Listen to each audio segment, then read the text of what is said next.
Ladies and gentlemen, my name's Parallax Abstraction, and welcome to another episode of the Geek Bravado Ramble. I'm recording this on April the 9th, 2014. It's about 8:30 at night. I'm a little tired, but I haven't put anything up on the channel in general in a little while, and I figured what the hell, might as well do this. And well, this is the first time you're finally getting to see my shiny new toy in person. This is my brand new Rode Podcaster. I've actually done a few videos with this. You heard it particularly in the Altogether Now of Dawn of War 2 Retribution. I've had this for a little while. I'm still tweaking it. It's still not sounding quite the way I want it to, but I figured, what the heck. Paid some good money for this thing, so I might as well show it off. I may just do these with my headset in the future because I like being able to move around and lean back, and can't really do that with this. You got to kind of get right up in this thing, or it doesn't pick you up very well.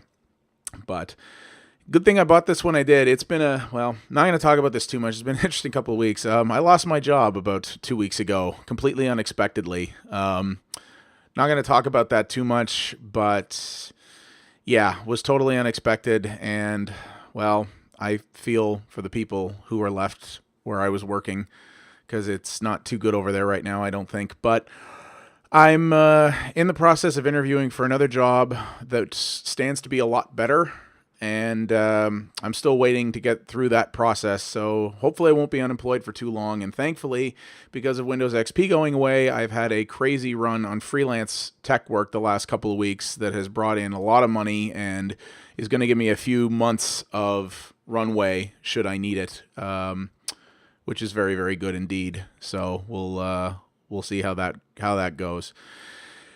Yeah, it's been interesting, man. But anyway, so yeah, this is I'm not sure if this post really needs one of these, but I figured what the hell, it was worth doing just to get something up on the channel, because I've actually been busier since I got laid off than I was before with all this freelance work. So that's why I haven't done any retro flashbacks or anything like that with my time off. And well, I'm working on starting a new Altogether Now soon. Dr. Poulet's availability is kind of random right now because, well, he just had a kid. So yeah, he's a little busy right now. Fair point. So we're definitely gonna do some more stuff in the future, I hope. But for right now, he's just too busy to record stuff on a reliable schedule. So I'm gonna work on something else, and I have some more solo ideas in the pipe for the channel. So we're gonna see what goes on with that. But yeah, so this post, something I've been ruminating on the last couple of days. I was thinking about it before this, but this kind of was brought to my head again, if you will, by the recent controversy over Luftrausers, the very, very excellent Vlambeer shmup that came out 3 weeks ago now, maybe more than that. I don't remember. I have the game on the Vita, and I've been playing it a lot. It's really, really good. But there seems to be controversy over every game these days. Well, I'll get into that. But yeah, the controversy over this title was over the fact that, despite the fact that it doesn't explicitly use any of this, some people have expressed concerns that some of the characterizations in the game and some of the other imagery resemble something you'd see from World War II. Mostly, a lot of people say it's evocative of Nazi imagery, which honestly obviously I'm only one person, but I never really considered that until they brought it up. Neither did anybody else, because this game was out for a long time and nobody mentioned it until apparently two people on Twitter who I've never heard of, but I guess are notable in gaming in some respect, voiced a concern about this, which actually caused Rami from Vlambeer to respond to it, basically saying, "We're sorry we offended you. This was not our intention." And to their credit, they've said, "We're sorry you were offended, but we're not changing the game," which I don't think they should. But there's been a continuing discussion about that, and now I've heard some rumblings that now some people are getting ticked off at another title by Devolver Digital, funny enough, by the name of Broforce, which is now in early access, which looks really cool. Can't afford to buy it right now. And supposedly about the fact that it, I guess, is making fun of war in third world countries or military action in third world countries or whatever. I've seen a couple of rumblings about that. I don't know, man. You know, I'm never going to be one of those people who says that people can't be offended about anything. You can be offended about whatever you want. You know, everybody has different viewpoints on things. Everybody has different feelings on things, and there's nothing wrong with that at all. But it seems that a product can't come out these days in the gaming space that not only doesn't offend somebody, but that doesn't have that offense written about ad nauseum. I don't know if it's just the easy click happy press that's making a bigger deal out of it than it actually is or what, but like everything offends everybody. I don't know why a huge kerfluffle needs to be made about it every single bloody time, but bye Riley. Yeah, he's trying to sleep. He gets cranky when I start talking when he wants to go to sleep. So I don't know. I think the controversy over Luftrausers is ridiculous, but you know, to Vlambeer's credit, they addressed it. They didn't have to. They could have just stayed quiet, which is what most AAA companies would have done, and they just said, "Yeah, no, we see what you're saying. We don't agree with it. We're not going to change the game, but hey, that's cool." And to the credit of the people who expressed concern about it, that their response, that's the funny thing, their response seems to have been, "Hey, cool, thanks for saying that, guys." And they thought nothing more of it. It's the press who's continued to make hay out of this ever since. What a surprise. And that's just been, that's just been ridiculous. But the real thing I wanted to ask about this is, the title of this post is probably going to be something along the lines of, why does South Park get away with it? Or why does South Park get a pass? Now, as everybody knows, South Park: The Stick of Truth, which was the AAA long in development RPG by Obsidian, based on the game, and that was basically creatively led by Matt Stone and Trey Parker, came out a little while ago. Got very good reviews. I haven't played it yet. Everyone I know who has played it says it's fantastic. I don't know how well it's sold. I'm going to guess it will probably do pretty well. And everyone has been saying how good it is and how good the humor is and how, oh, this is total South Park and it's fantastic. You're basically playing a long version of the show, and et cetera, et cetera, et cetera. And all that's cool. I'm going to say I haven't followed South Park in a long time. Partially because I don't have cable, but I watched it for a while when it first came out. I also went and saw the movie. I don't actually remember what it was called, but it was the South Park movie. I went and saw that in a theater on opening night with a buddy of mine. It was like Rocky Horror. It was amazing. The audience was super, super into it. There was cheering and hooting and everything. It was the best time at the movies I've ever had. It was friggin' amazing. And I've seen bits of it here and there. I've seen a few recent episodes. I've seen clips online of big gags and whatnot, but I've always, I don't know, like I respect South Park for the fact that it's a series that treats nothing as sacred in humor, which is how I think comedy should be. I think a world in which nothing is allowed to be made fun of in some regard or another is a world that's not good. But I also think pushing the envelope for the sake of pushing the envelope is not particularly funny, and that's generally what they've all been about. And for as much fun as they make of Seth MacFarlane for just, pointing out pop culture references all the time, which he does. I used to be a big Family Guy fan. Now I can't stand anything any shows that he's done. I find South Park just does the same thing. Like, yeah, it's impressive how they can make an episode of that in 3 days or something. I saw that documentary. It's impressive that they can make an episode in 3 days, but the episodes have no stories anymore. It's just them taking edgy pot shots at current events, which I'm like, okay, so they're just like any stand-up comedian, but whatever. But the thing about it is that it is all about pushing the envelope. That is what their humor is about. It is about testing the limits of what is in good taste. And the Stick of Truth is no exception to that. I've seen some videos of it. I watched Giant Bomb's coverage of it. I've watched a number of YouTube shows talk about it. And I mean, that game pushes the envelope arguably further than the TV show even does. And it pushes it pretty far. And I don't have a problem with that. As a matter of fact, I think it's good that they can get away with doing that, especially in the game space. I think a game like that wouldn't have been sold not that many years ago. I think the humor in that game would have gotten an adults-only rating, which is essentially a death knell at retail.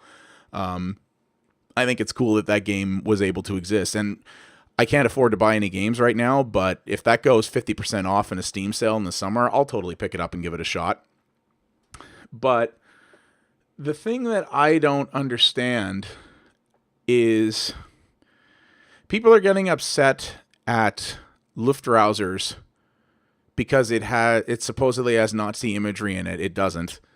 Like, not even implied. Well, okay.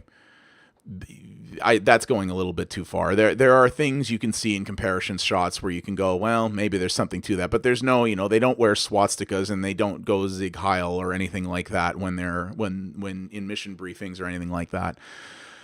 And the thing that I don't understand is people are up in arms about that. People are up in arms about this thing in Broforce. People have gotten up in arms. I mean, you don't need me to reiterate all the gaming controversies of the last year. There have been a million of them. If you're watching this, you probably follow this enough to know what they are. And the thing that I don't understand is why. I guess I don't understand. And I admit I have a weird, skewed, non-mainstream taste when it comes to comedy. A lot of things that are very popular in comedy, I don't tend to like at all. So this is probably my interpretation or lack thereof. But I guess I don't understand is why, let's compare the two here. Luftrausers has similarities to Nazi uniforms and character design, so people are uncomfortable about that because it reminds them of a troubling period in history and potentially in their own life. Okay. There is a class, an entire character class in South Park, the Stick of Truth, called Jew, and one of the principal characters of that show, which is Cartman, is a horrible, disgusting fucking racist who takes every opportunity to tell horrible, disgusting, openly anti-Semitic jokes throughout the game, but I mean, he's done it in the TV show for years. Cartman is the worst kind of human being, and he's designed that way. He's written that way, and that's how they push the envelope with him, right? But people think that's hilarious. That Jew class in South Park is one of the most hilarious things people have said. So many people have looked at that and went, "Oh my God, isn't that amazing?" And da da da da da da. And I'm like, and the funny thing is, I have not seen one article of outrage towards South Park, The Stick of Truth, a game that is arguably designed to foster and openly encourage as much outrage as you can muster. That game is, I mean, South Park, for lack of a better description, is designed to offend everyone, even the not easily offended. Like that show, I don't get offended easily. Almost nothing offends me. And that show in the past, I've seen moments in that show where I've been like, oh, Jesus, like, not where I'm necessarily offended, but have definitely been shocked and somewhat disgusted.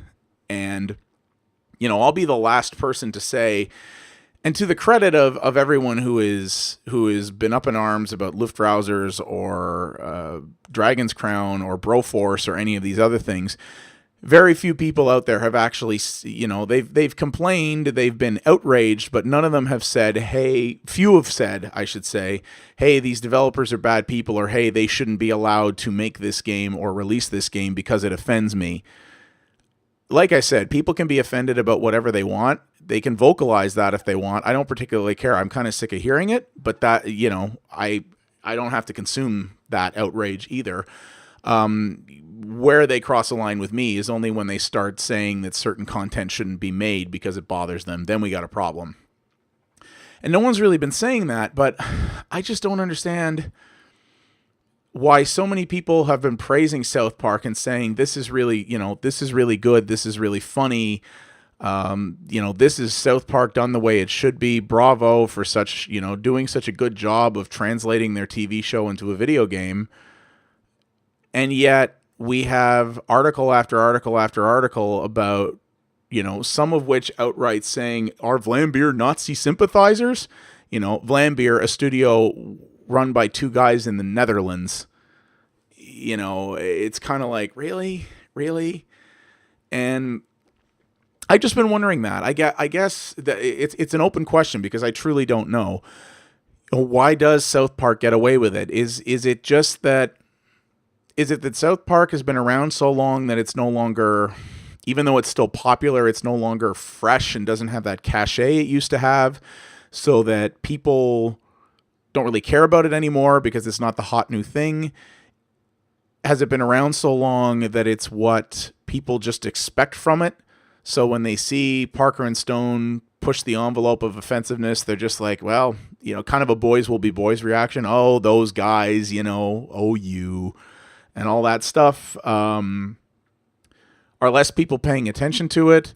Is it that, at least when it comes to the game, that people expect offensive things out of AAA games that they don't expect from indie games? I mean, I would say on the scale of what I would find not even offensive but disturbing, nothing in South Park compares to a lot of what I saw in The Last of Us or No Russian in Call of Duty, or a number of other things that I've played in games the last while. There are things in there that if I were to be personally affronted by it, I would find much more offensive in those things than anything in South Park. And that's just me. I get that.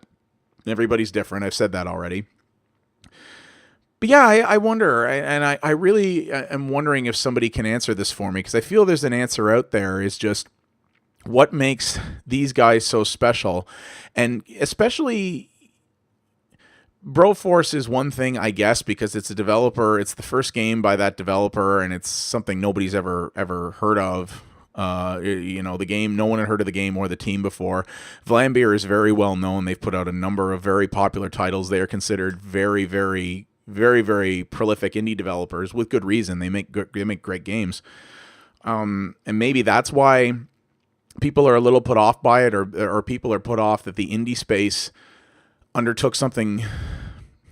I mean, it's not controversial. Like they weren't courting controversy with this. They weren't doing an edgy subject. I mean, Gone Home was purposely dealing with a sensitive subject. They weren't trying to offend people with it. They weren't. And the way they approached Gone Home, I mean, everyone knows I didn't like that game at all, but the way they approached Gone Home was not to be edgy about it. It was tackling the only reason that was edgy is because it was dealing with a subject that games generally don't deal with and should be dealing with. That game really shouldn't have surprised anybody, but it did, because that's the way this industry has been, which is sad. But I just find it odd. I just find it odd that Trey Parker and Matt Stone can get away with arguably some of the vilest, crassest humor that has ever existed in mainstream pop culture. Not only get away with it, but be praised for it. But we're going to have articles and massive fights on the internet because some pixel art in an indie shmup vaguely looks like something an evil military once wore, or because another pixel art shooter supposedly is a bunch of, jacked up Americans parodying, very clearly parodying American military, modern American military tropes, supposedly because it takes place in a third world country, which is generally what you do when you parody American military tropes, that it is offensive and making fun of third world conflicts. Never mind what has happened in virtually every Call of Duty game. I just find it very odd and a little concerning, I guess, that stuff can be so concerning to people, to be worthy of so much press attention, and yet everyone not only doesn't write about the level of offense in South Park, but celebrates it. And people, I think if that game had come out and had been tame, or at least tamer than the show, it would have gotten smacked around for that. People would have said, this is not as funny as the show, this isn't as good as the show. And I think it would have actually been dogged in reviews if it wasn't so patently offensive.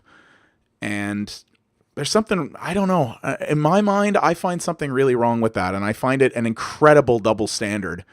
I don't see why, just because you've done something, you've done a particular type of thing a lot in the past, gives you a get out of jail free card for continuing to do it, and why it's so much big a deal that some tiny team did something without having the actual intent of it, whereas people who do intend to offend and who have built their entire foundation of their routine on being as offensive as possible get celebrated for doing that. It just, I don't know, it seems like a hypocritical double standard to me. It really does.